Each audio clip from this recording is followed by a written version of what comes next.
how to set back tap or double tap to open Notification Center on the iPhone 16 series.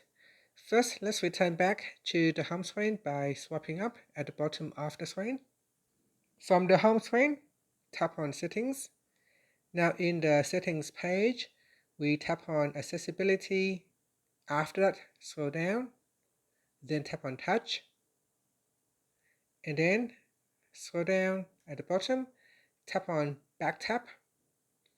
In here, tap on Double Tap, and then go to the System section and scroll down. In here, we select Notification Center. And that's it. After that, you can tap on the back key or swipe up to return back to the home screen. Now, when you want to quickly open up the Notification Center, instead of swiping down at the top, you can now use back tap. So here, I will double tap to open up the Notification Center. And that's it. Thank you for watching this video. Please like and subscribe to my channel for more videos.